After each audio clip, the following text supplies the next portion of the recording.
Welcome to English Flow. Step into a world of mystery, adventure, and unforgettable stories. Read, hear, learn English. Today's story is The Invisible Man by H.G. Wells. Relax, listen carefully, follow the words on the screen, and enjoy learning English one story at a time. Now, let's enjoy today's story.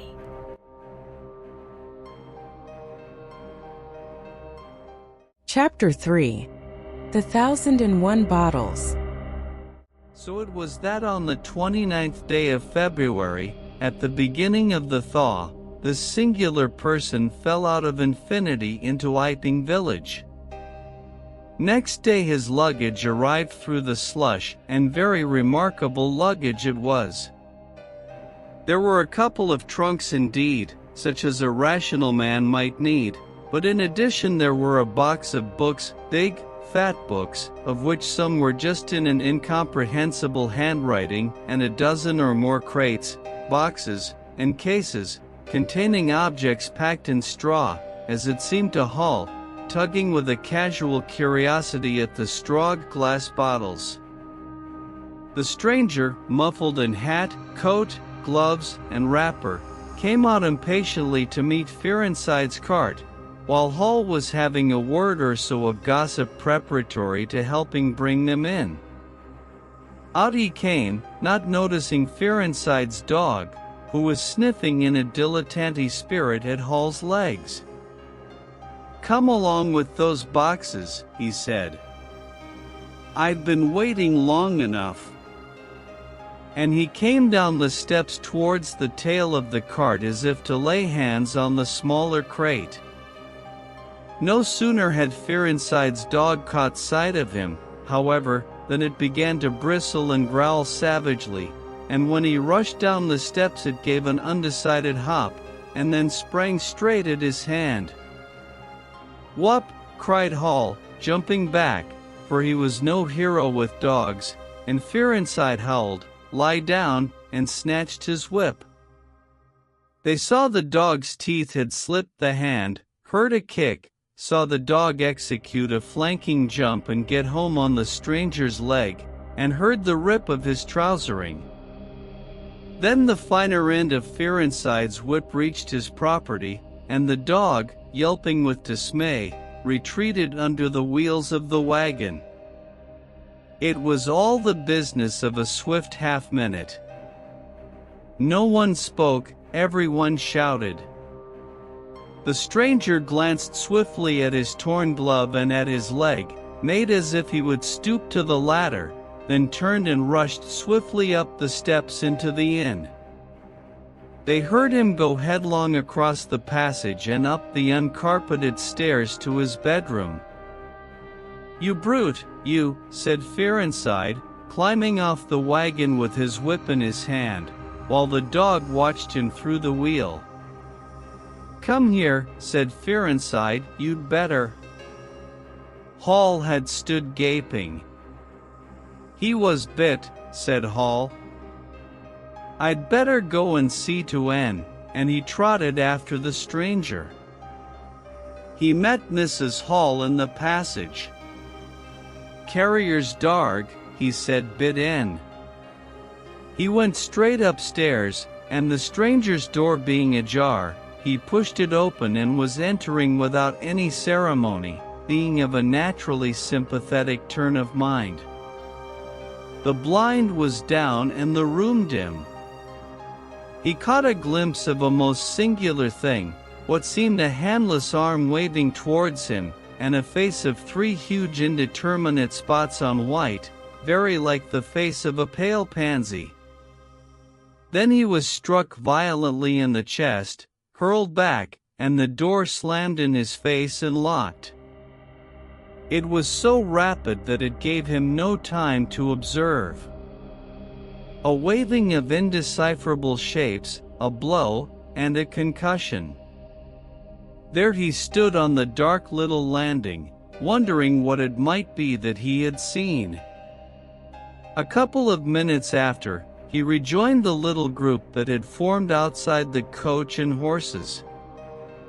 There was fear inside telling about it all over again for the second time. There was Mrs. Hall saying his dog didn't have no business to bite her guests. There was Huckster, the general dealer from over the road, interrogative, and Sandy Wodgers from the forge, judicial, besides women and children, all of them saying fatuities, wouldn't let in bite me, I knows, tasn't right have such dargs, what he bite in for, then, and so forth. Mr. Hall, staring at them from the steps and listening, found it incredible that he had seen anything so very remarkable happen upstairs.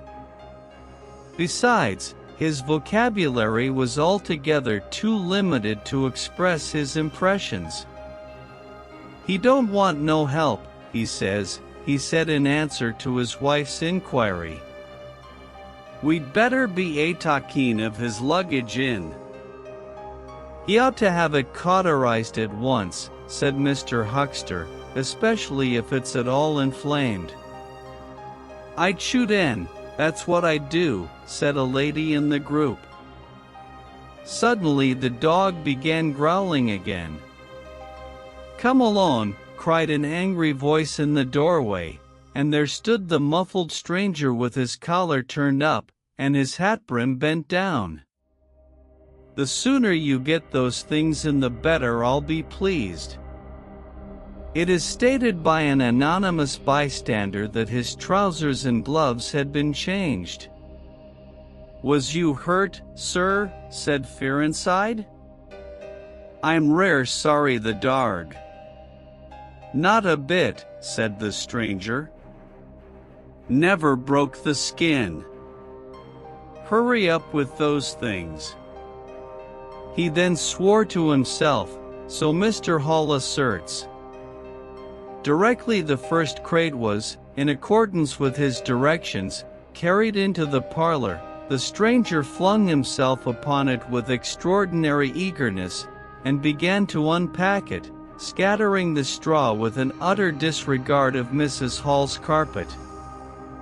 And from it he began to produce bottles, little fat bottles containing powders, small and slender bottles containing colored and white fluids, fluted blue bottles labeled poison, bottles with round bodies and slender necks, large green glass bottles, large white glass bottles, bottles with glass stoppers and frosted labels, bottles with fine corks, bottles with bungs, bottles with wooden caps, wine bottles, salad oil bottles, putting them in rows on the chiffonier, on the mantel, on the table, under the window, round the floor, on the bookshelf, everywhere. The chemist's shop in Bramblehurst could not boast half so many. Quite a sight it was. Crate after crate yielded bottles, until all 6 were empty and the table high with straw. The only things that came out of these crates besides the bottles were a number of test tubes and a carefully packed balance. And directly the crates were unpacked, the stranger went to the window and set to work, not troubling in the least about the litter of straw, the fire which had gone out, the box of books outside, nor for the trunks and other luggage that had gone upstairs. When Mrs. Hall took his dinner into him, he was already so absorbed in his work, pouring little drops out of the bottles into test tubes, that he did not hear her until she had swept away the bulk of the straw and put the tray on the table, with some little emphasis perhaps, seeing the state that the floor was in. Then he half turned his head and immediately turned it away again. But she saw he had removed his glasses. They were beside him on the table, and it seemed to her that his eye sockets were extraordinarily hollow. He put on his spectacles again, and then turned and faced her. She was about to complain of the straw on the floor when he anticipated her. "I wish you wouldn't come in without knocking," he said in the tone of abnormal exasperation that seemed so characteristic of him. "I knocked, but seemingly." "Perhaps you did. But in my investigations, my really very urgent and necessary investigations, the slightest disturbance, the jar of a door, I must ask you." "Certainly, sir. You can turn the lock if you're like that, you know. Any time." "A very good idea," said the stranger. "This strayer, sir, if I might make so bold as to remark." "Don't. If the straw makes trouble, put it down in the bill." And he mumbled at her words suspiciously like curses.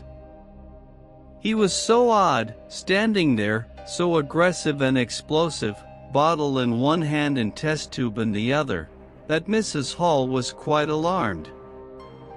But she was a resolute woman. "In which case, I should like to know, sir, what you consider." "A shilling, put down a shilling." "Surely a shilling's enough?"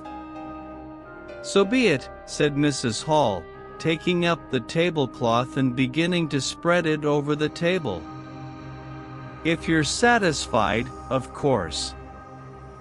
He turned and sat down, with his coat collar toward her. All the afternoon he worked with the door locked and, as Mrs. Hall testifies, for the most part in silence. But once there was a concussion and a sound of bottles ringing together as though the table had been hit, and the smash of a bottle flung violently down, and then a rapid pacing athwart the room. Fearing something was the matter, she went to the door and listened, not caring to knock. "I can't go on," he was raving. "I can't go on. 300,000, 400,000. The huge multitude. Cheated. All my life it may take me. Patience. Patience indeed. Fool. Fool." There was a noise of hobnails on the bricks in the bar, and Mrs. Hall had very reluctantly to leave the rest of his soliloquy. When she returned, the room was silent again, save for the faint crepitation of his chair and the occasional clink of a bottle.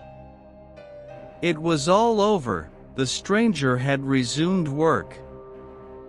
When she took in his tea, she saw broken glass in the corner of the room under the concave mirror, and a golden stain that had been carelessly wiped. She called attention to it. "Put it down in the bill," snapped her visitor. "For God's sake, don't worry me. If there's damage done, put it down in the bill." And he went on ticking a list in the exercise book before him. "I'll tell you something," said Fearenside, mysteriously.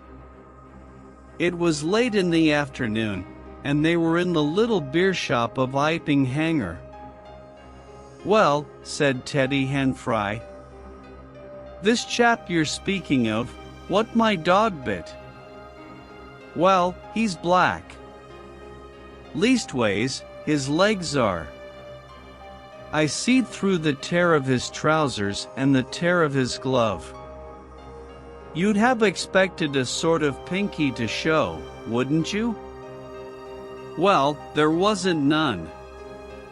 Just blackness. I tell you, he's as black as my hat." "My sakes," said Henfry. "It's a rummy case altogether. Why, his nose is as pink as paint." "That's true," said Fearenside. "I knows that. And I tell 'ee what I'm thinking. That marn's a piebald, Teddy. Black here and white there, in patches. And he's ashamed of it. He's a kind of half-breed, and the colors come off patchy instead of mixing. I've heard of such things before. And it's the common way with horses, as anyone can see.